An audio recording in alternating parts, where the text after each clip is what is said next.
Dans ce journal, on parlera santé avec les maires de Côte d'Ivoire qui s'engagent dans le projet mondial d'éradication du sida d'ici à 2030.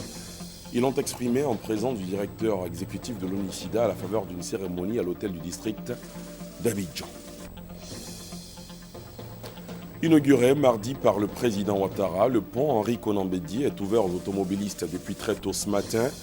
Les automobilistes peuvent donc rallier les communes de Cocody et Marcory de la capitale économique dans un temps de 10 minutes. 2 coupeurs de tête ont été appréhendés près d'Adzopé par des éléments des forces républicaines de Côte d'Ivoire. Après avoir commis leur forfait à Adzopé, les 2 individus ont été arrêtés alors qu'ils cherchaient à vendre leur butin à Kosangui à 80 km d'Alépé. Puis à l'étranger, le second tour de l'élection présidentielle ce dimanche en Tunisie. Près de 5,3 millions d'électeurs sont appelés à départager Béji Caïd Essebsi et Monsef Marzouki. Ce scrutin est la dernière étape de l'instauration d'un régime démocratique dans le pays. Voilà pour le sommaire, c'est l'heure de la grande édition. Bonsoir à tous et bienvenue. Pour commencer ce soir, on parle santé avec les maires de Côte d'Ivoire qui s'engagent donc dans le projet mondial d'éradication du sida d'ici à 2030. Ils l'ont exprimé en présence du directeur exécutif de l'ONU-SIDA, Michel Sidibé, cela à la faveur d'une cérémonie de signature de déclaration tenue à l'hôtel du district d'Abidjan. Herman Niamia. Mettre fin au sida d'ici à 2030, les villes de Côte d'Ivoire s'y engagent. En présence du directeur exécutif de l'ONU-SIDA, ils ont matérialisé cette volonté par la signature de la déclaration de Paris qui les engage à renforcer leurs actions contre le sida. Cette déclaration de Paris, dont le gouverneur du district d'Abidjan est signataire pour le compte de la Côte d'Ivoire, est une initiative mondiale que les États se sont fixés comme objectif à atteindre d'ici à 2030. Entre autres, que 90% des personnes séropositives connaissent leur statut sérologique, 90% des personnes connaissant leur séropositivité reçoivent des traitements antirétroviraux et enfin que 90% des personnes sous traitement antirétroviraux ont une charge virale indétectable.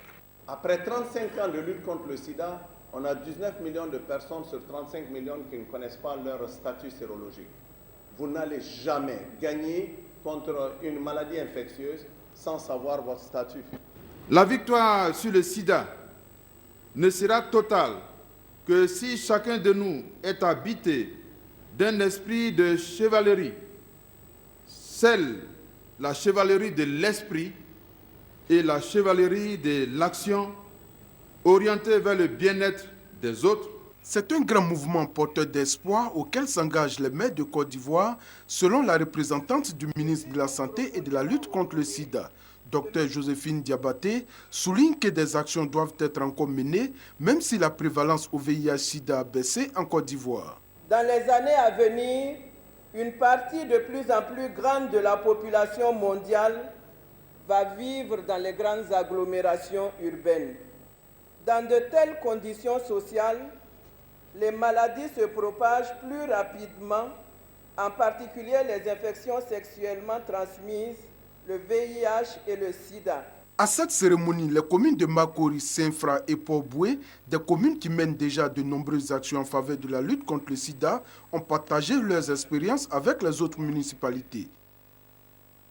Inauguré mardi par le président Ouattara, le pont Henri Konan Bédié est ouvert aux automobilistes depuis très tôt ce matin. Les automobilistes peuvent donc rallier les communes de Cocody et Marcory de la capitale économique dans un temps environ de 10 minutes. Le chef de l'État a offert gratuitement la circulation aux automobilistes pour la période du 21 décembre au 1er janvier prochain. Ben Touré, Sylvie Touré. Ça y est, le top départ est donné. Le pont Henri Konan Bédié est ouvert depuis ce dimanche à la circulation. Il est 9h ce matin, mais c'est déjà la 3e fois qu'Agnès Schroeder repasse sur ce pont. Mon fils m'a dit « Maman, je rêve d'aller sur ce pont ». J'ai dit « Écoute, allons-y ». J'ai voulu l'emprunter parce que depuis 2 ans, nous subissons les travaux avec les inconvénients et nous imaginions bien que ça allait donner quelque chose de très beau. C'est le cas. Youssouf Sidibé, chauffeur de taxi, lui, n'arrive plus à aligner les mots tant il est bluffé par l'ouvrage. On ne peut pas t'expliquer, mon frère, quand je te dis vraiment, je ne sais pas ce que je vais dire. Je ne sais pas, c'est échanger, le pont, bon, vraiment, c'est incroyable, vraiment, ça me fait plaisir aujourd'hui pour monter sur le pont. Pour Nguessan, client à bord d'un taxi, n'a jamais cru qu'en 3 ans, ce pont pouvait sortir de l'eau. Pour lui, c'est tout simplement un nouveau soleil qui se lève sur la Côte d'Ivoire. Il a parlé de faire ce pont, mais moi je ne croyais pas. Parce que depuis des années, les gens prennent des décrets, mais ça reste dans les tiroirs. Mais cette fois-ci, il a respecté sa parole. En attendant que le prix du péage soit connu, les automobilistes, eux, savourent déjà gratuitement, et ce jusqu'au 2 janvier 2015, le confort et l'esthétique qu'offre le troisième pont, le pont Henri Konan Bédié. Après Korogo et San Pedro, Air Côte d'Ivoire a effectué son vol inaugural avant-hier à destination de Bouaké, dans le centre du pays. La compagnie aérienne entend poursuivre sa dynamique de contribuer au développement économique du pays. Lansina Bakayoko, Sylvie Touré. Atterrissage réussi pour la compagnie nationale Air Côte d'Ivoire à Bouaké. 40 minutes, c'est le temps qu'il a suffi à l'avion de type bombardier pour allier la capitale de la paix à l'occasion de ce vol inaugural. Une joie que les passagers, mais aussi les autorités régionales n'ont pu cacher. C'est une satisfaction totale. On est vraiment heureux que l'avion touche à nouveau le talent de Bouaké. Aujourd'hui, en tant que président de région, je suis infiniment heureux que ce vol reprenne. Pour une municipalité qui a fait de la relance industrielle son cheval de bataille, en vue de la renaissance de sa cité, l'arrivée de ce beau cadeau volant en cette veille de Noël n'est que du pain béni. Air Côte d'Ivoire offre à notre cité un outil de développement d'une valeur internationale. La balle est dans notre camp pour entretenir. En multipliant les opportunités, devons permettre la pérennisation des vols. L'aboutissement d'une initiative supportée par le gouvernement et portée à bout de bras par la direction de la compagnie. Elle envisage de faire de Air Côte d'Ivoire un outil de développement, de drainage d'opérateurs économiques et touristiques dans le Béquet et dans les villes desservies. Le développement de la Côte d'Ivoire se fera à travers le réseau intérieur. C'est là que la population ivoirienne va vous juger. Notre vœu chez Air Côte d'Ivoire, le plus cher, c'est de créer des lignes qui nous lient et que tout le monde ait la possibilité de retrouver les proches en moins d'une heure à l'intérieur de la Côte d'Ivoire. De 3 vols hebdomadaires aujourd'hui, Air Côte d'Ivoire passera à 5 vols par semaine à partir d'avril 2015. À compter du 1er janvier 2015, un nouveau système comptable sera en vigueur dans l'espace UEMOA. Il s'agit de la version révisée du système comptable ouest-africain SISCOA. En vue de l'application effective du SISCOA, nouvelle version, le Conseil national de la comptabilité a entamé une sensibilisation auprès des comptables professionnels. Traoré Mahamadou, Jean-Jacques Ouaméala. Après 16 ans d'application, le référentiel comptable commun des pays de l'espace UEMOA, dénommé Système comptable ouest-africain SISCOA, a été révisé. Cette réforme vise à corriger les insuffisances de l'ancien SISCOA en vigueur depuis 1998, mais aussi pour faire face aux mutations économiques que connaissent les pays membres de l'UEMOA. Nos économies sont en train de changer, sont dans la dynamique de changement. Vous le savez, nous sommes en train d'atteindre ou d'aller vers l'émergence en 2020. Ça suppose que nos règles changent. Et il faut que la comptabilité puisse suivre ces règles. La manière de comptabiliser des achats, la manière de comptabilité des immobilisations, tous ces éléments-là doivent suivre l'évolution de l'économie d'un pays. C'est le 26 juin 2013 que le Conseil des ministres de l'UEMOA a adopté le règlement portant révision du SISCOA. Ce référentiel comptable nouveau portant entre autres sur le crédit bail, les états financiers annuels, les charges immobilisées et les frais de constitution et d'augmentation de capital. Il est très attendu par les experts comptables parce qu'au niveau international, dans la traduction comptable de certaines opérations, il y a eu beaucoup d'évolutions. Et c'est cela que les experts comptables attendaient. Et voilà pourquoi, justement, les experts comptables ont été impliqués dans, j'allais dire, la préparation de la diffusion du SISCOA révisé en Côte d'Ivoire. Le SISCOA révisé entre en vigueur le 1er janvier 2015. Délai de rigueur imposé par l'UEMOA. À cet effet, chaque Conseil national de la comptabilité est chargé de sensibiliser les professionnels comptables à l'application effective du SISCOA révisé. Les acteurs et les professionnels de la presse étaient en séminaire à Grand Bassam.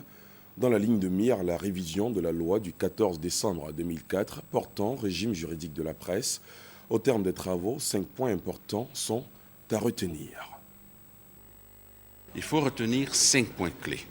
Le premier point clé, c'est la régulation de ce qu'on appelle l'information numérique. Le deuxième point clé à retenir, c'est la valorisation du statut du journaliste professionnel. Le journaliste professionnel, pour le texte de loi que nous venons de proposer au cours de ce séminaire, va occuper les postes les plus importants et les fonctions clés dans une entreprise de presse. Troisième point clé, retenu que pour créer désormais une entreprise de presse, le capital social soit révisé à la baisse. On passe donc de 5 millions à 1 million. Quatrième point clé, la réduction des peines pécuniaires pour des délits commis dans l'exercice du métier de journaliste. Marcel Coupoin, expert comptable, était ce 13h l'invité d'Alvor Assa dans le magazine du dimanche. Un entretien avec en toile de fond les besoins en infrastructure de la Côte d'Ivoire. Comment trouver les financements? Réponse de Marcel Coupoin. Disons dans un premier temps que les différents gouvernements ont fait des efforts importants en matière d'infrastructure. Nous avons des résultats assez palpables. Dans le secteur des transports, la Côte d'Ivoire, avec plus de 85 000 km de réseau routier, a eu le meilleur réseau de la région. Nous avons également, en matière d'électricité, un parc embarqué de plus de 1500 MW et cela constitue des résultats concrets au profit des populations. Dans un deuxième temps, nous dirons que malgré ces succès, il y a des défis vraiment importants en matière d'infrastructure. Nous savons que pour l'entretien de notre réseau routier, les besoins sont estimés à plus de 1,5% de notre PIB, là où aujourd'hui, annuellement, moins de 20 milliards est consacré à l'entretien de nos infrastructures. En matière d'énergie également, malgré les bons résultats en matière de taux d'accès de la population à l'électricité qui est plus de 75%, il demeure encore beaucoup de localités qui n'ont pas accès à l'électricité. Donc les défis sont vraiment importants, ce qui fait de ce bilan un bilan relativement mitigé. Pour une bonne éducation et une meilleure orientation des apprenants, les acteurs du système éducatif se sont formés aux nouvelles réformes de l'orientation scolaire. Ce séminaire initié par le ministère de l'Éducation nationale et de l'enseignement technique s'est tenu du 9 au 13 décembre au CAFOC de Yamoussoukro. L'objectif étant de redéfinir la pratique de l'orientation scolaire en vue d'améliorer, bien sûr, les rendements scolaires. Le compte-rendu de Mamadou Kwasi. En Côte d'Ivoire, à chaque rentrée des classes, ce sont des centaines de milliers d'élèves qui, titulaires du BEPC, reprennent la classe de 3e ou sont renvoyés des écoles publiques. Une véritable préoccupation à laquelle le ministère de l'Éducation nationale et de l'enseignement technique veut apporter des solutions.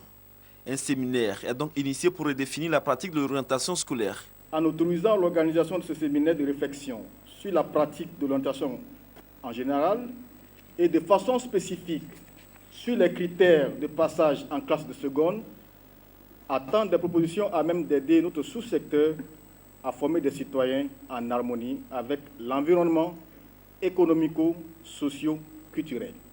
3 jours durant, les séminaristes issus de la communauté éducative ont mis un point d'honneur sur la pratique de l'orientation scolaire.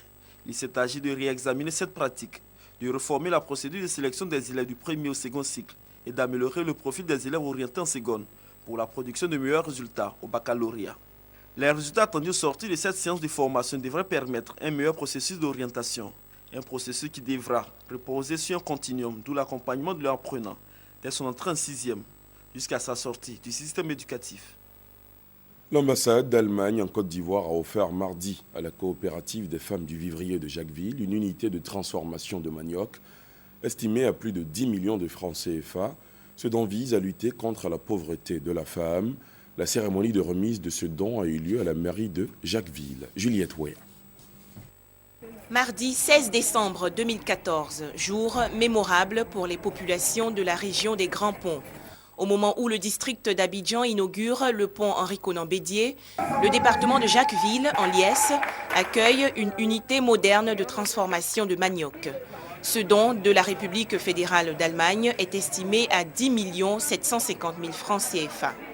L'usine, située au quartier commerce, va permettre à la coopérative des femmes du vivrier de Jacquesville d'atteindre l'autosuffisance alimentaire, soit une production d'environ 1 tonne d'attiéké par jour. Nous voulons offrir à tous une alimentation saine et suffisante, toute chose qui s'inscrit dans les objectifs du millénaire pour le développement et participe de l'évolution de la Côte d'Ivoire vers l'émergence.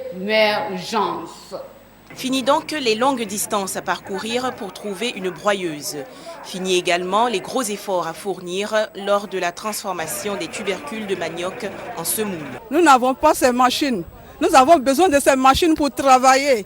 Aujourd'hui, l'ambassadeur de l'Allemagne nous a offert ces machines. Vraiment, nous sommes très contents. L'unité de transformation de manioc du département de Jacquesville est composée d'une broyeuse à gasoil, d'une essoreuse électrique, d'un semouleur et d'un séchoir. Ce don vient ainsi renforcer la coopération ivoiro-allemande. Je vois ici cette signe de l'amitié ivoiro-allemand est bien reçu, a vraiment fait ce que les symboles et les résultats concrets d'une amitié doivent achever. Et pour remercier son bienfaiteur, la coopérative des femmes du vivrier de Jacquesville lui a offert un tableau et des vivres. L'association CEFIS, spécialisée dans l'entrepreneuriat et le leadership féminin, vient d'organiser une conférence. Elle a réuni les femmes leaders et les étudiantes de la Chambre de commerce autour du thème « Les femmes, le travail et le pouvoir ». Compte rendu, Félix Amani, Abou Sanogo. Promouvoir l'entrepreneuriat féminin, s'investir surtout à aider les jeunes femmes à être productives dans différents domaines d'activité. Ce sont les objectifs que l'association CEFIS Make Change s'est fixé. Objectif qu'elle a partagé de la Chambre de commerce de Côte d'Ivoire. C'est l'occasion aujourd'hui pour toutes les jeunes filles d'être encore motivées, de devenir encore plus ambitieuses et de participer au processus de développement de la Côte d'Ivoire et surtout de l'Afrique. Aujourd'hui, nous sommes présentes avec des femmes leaders. Nous appelons comme ça nos femmes successful, des panélistes qui retracent comme ça leur parcours, les étapes qu'elles ont gravies aujourd'hui pour être des femmes influentes, des femmes leaders. Les étudiantes galvanisées par ce panel se sont appropriées ces fondamentaux. La femme doit vraiment se mettre au travail, pouvoir subvenir vraiment à ses besoins, aider aussi son mari. Il faut dire qu'aujourd'hui, la femme ne doit pas se limiter seulement qu'à son rôle de foyer. Elle doit avoir une détermination, elle doit être autonome, elle doit avoir une certaine autorité pour que dans son foyer, d'abord, son mari puisse avoir le respect pour elle. Et aussi, dans la vie active, elle doit être une femme leader. Une conférence qui a permis aux femmes leaders présentes de s'exprimer sur leur parcours et les défis qu'elles ont eu à relever pour réussir leur vie professionnelle et familiale. Avant-hier vendredi, la grande chancelière Henriette Dagri-Diabaté a décoré 3 travailleurs passionnés. L'État de Côte d'Ivoire témoigne ainsi sa reconnaissance pour leur acharnement au travail bien fait. On en sait un peu plus avec Hamza Diaby. Bourgoin Dumonteil-Vincent est français, reconnu comme l'un des avocats les plus compétents en droit des pays francophones. Il assiste les autorités de plusieurs États africains dans leurs actions de privatisation et la défense de leurs intérêts à l'étranger. Pendant plusieurs années, il a servi la Côte d'Ivoire. Alioune Traoré est depuis 1990 secrétaire exécutif du prix Houphouët-Boigny pour la recherche de la paix. Puis, Amadou Dembélé, lui, est la fidélité faite homme. La main toujours sur le volant, il a depuis 38 ans la responsabilité de conduire le président Henri Konan Bédié. Ces 3 hommes sont réunis ce vendredi à la Grande Chancellerie, le temps d'une distinction. Monsieur Bourgoin, de par les éminents services que vous avez rendus à la Côte d'Ivoire, à ses autorités et à ses entreprises, vous êtes désormais vous-même de chez nous. Toutes mes félicitations. Mon cher Alioune, merci d'incarner cet illustre prix dont vous êtes progressivement devenu la voix. Quant à vous, monsieur Amadou Dembélé, merci d'avoir su mériter la confiance de votre patron, notre cher président Henri Konan Bédié. Alioune Traoré, le porte-parole des récipiendaires, avant d'exprimer sa joie d'être honoré, s'est dit heureux et fier d'assister à la transformation positive de la Côte d'Ivoire. Transformation qui a lieu grâce aux efforts conjugués de deux hommes d'État, Alassane Ouattara et Henri Konan Bédié. En venant ici pour l'inauguration du pont, j'étais heureux de retrouver une Côte d'Ivoire qui redémarre. Un pays d'hospitalité, un pays de dialogue, sous l'égide du président Alassane Ouattara et du président Henri Konan Bédié. L'équation est claire dans ma tête. Henri Konan Bédié plus Alassane Ouattara égale Félix Houphouët-Boigny. Pour les trois récipiendaires, cette reconnaissance de l'État de Côte d'Ivoire vient les motiver à poursuivre leur travail avec acharnement et abnégation. L'heure était à la fête à Yassap, village du département de Dabou. La population ayant magnifié leurs us et coutumes, deux générations ont procédé à une passation de pouvoir à l'occasion de la fête de l'Ebeb ou encore fête des patriarches, cérémonie déroulée en présence du ministre d'État, ministre de l'Intérieur et de la Sécurité. Ahmed Bakayoko a invité la population du Leboutou à la paix et à la réconciliation. Abou Sanogo. La fête de génération Oulou en pays Adjoukou est un événement important dans le Leboutou. Elle autorise la cession aux différentes classes d'âge et aux catégories supérieures. Le village de Yassap a donc célébré l'Ebeb ou la fête des patriarches en présence du ministre d'État Ahmed Bakayoko et du ministre Alain Lobognon. Les Ndjorman, après 8 ans de règne, ont cédé le pouvoir au Nigbessi. Ils reçoivent de leurs dévanciers un chasse-mouche et une machette, symbole de pouvoir. Cette cérémonie est une véritable leçon de science politique pour nous les Africains. C'est là la preuve palpable que l'alternance du pouvoir peut se faire dans le cadre d'une alternance générationnelle pacifique. Le ministre d'État Ahmed Bakayoko, parrain de la cérémonie, fait membre de la génération 7 de Yassap A qui régnera dans 16 ans à saluer le peuple du Leboutou pour la préservation de son authenticité. Il a exhorté les 262 impétrants de la génération Nigbessi à se mettre au service de leur peuple. Ahmed Bakayoko les a invités à soutenir les actions de développement du président de la République, Alassane Ouattara. Je vous invite à être des leaders éclairés, des leaders qui aident. Quel que soit le niveau de responsabilité que vous avez, il faut aider. C'est pour ça que je voulais vous demander de soutenir l'appel de Daoukro.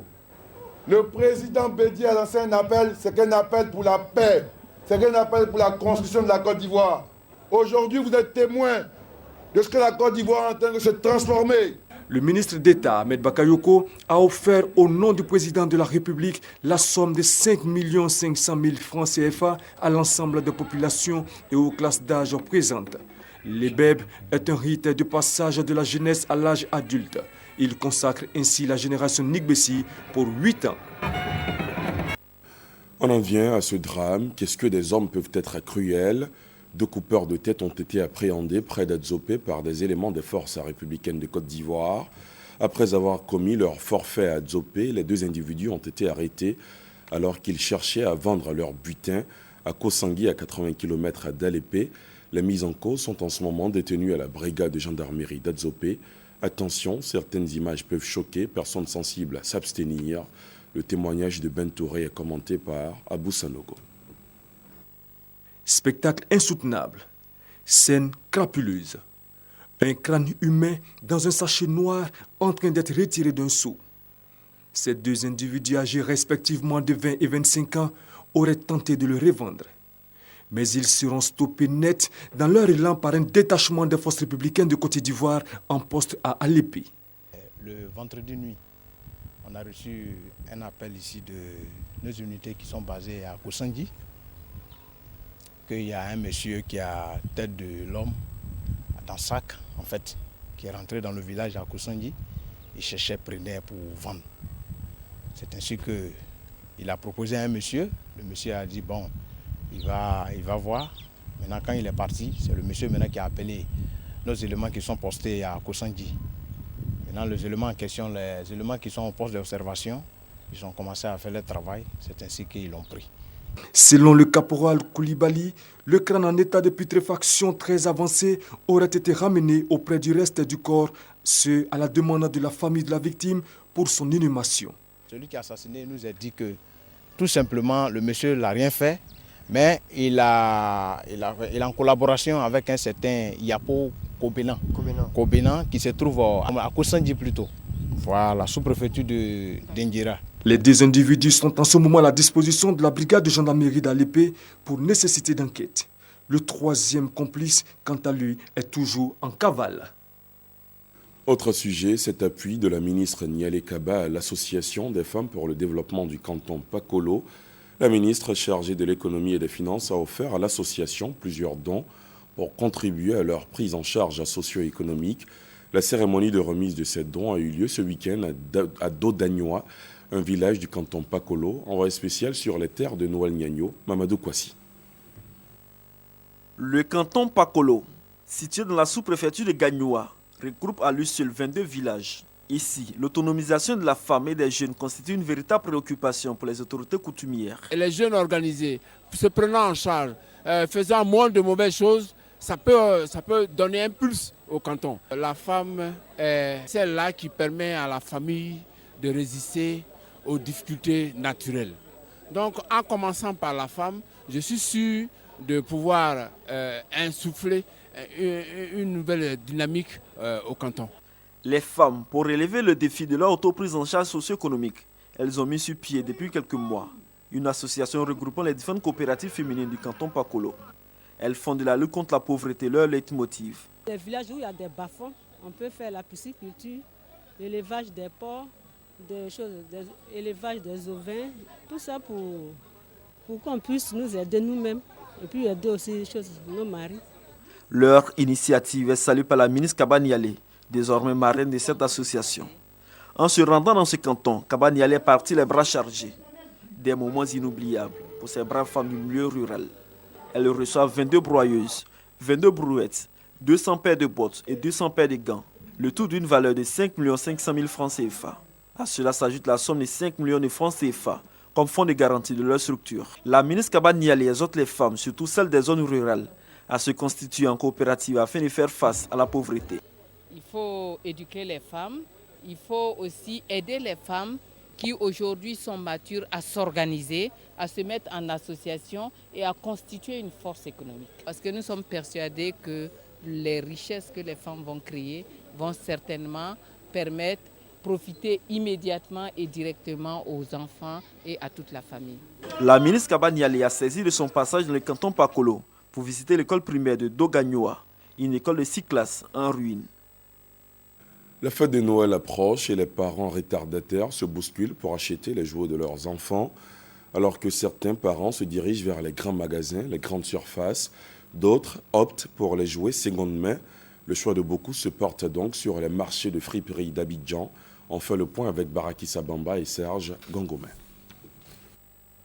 Le constat est clair, les populations, elles, préfèrent les friperies. Dans les marchés de ces vêtements, l'on y trouve les articles de toutes sortes. Cependant, ce qui attire plus les parents en cette période de Noël, ce sont les jouets. Ces jouets, déjà utilisés dans d'autres pays, sont revendus aux Ivoiriens sur les étalages de certains marchés, dont celui de Belleville. Les raisons de la ruée des parents vers ce type de jouets sont multiples. C'est la Noël, ce sont les fêtes qui approchent là, donc on vient là, à le moment de France se revoit, voilà, pour pouvoir s'acquérir des cadeaux pour aller distribuer des trucs aux enfants à la maison.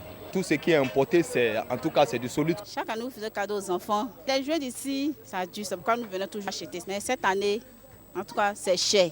Il n'y a pas l'argent. À l'instar du marché de Belleville, ce business se développe dans d'autres communes telles que Yopougon avec le marché de Kouté et à Adjamé avec le marché du quartier Habitat Extension. Et cela au grand bonheur de ses commerçants. Avant, j'ai toujours, mais Noël, ça marche pas cette période. Les gens viennent demander bien. Les gens viennent. Nous, on ne vend pas cher. Quand ça fait périr, on ne vend pas cher. On vend, là, tout le monde vient pour payer avec nous. Parce que c'est pas cher. Si les avis des clients sont partagés sur la cherté du prix de ces jouets de seconde main, une unanimité demeure. Ces jouets sont jugés être plus solides et plus durables. Voilà qui met un terme à ce journal. Merci de l'avoir suivi. Dans un instant, après ce journal, vous pourrez suivre en direct, vous pourrez suivre sur nos antennes la cérémonie de remise du rapport de la Commission Dialogue Vérité et Réconciliation CDVR. Moi je vous dis à très vite, excellente soirée sur la chaîne qui rassemble. Bonsoir.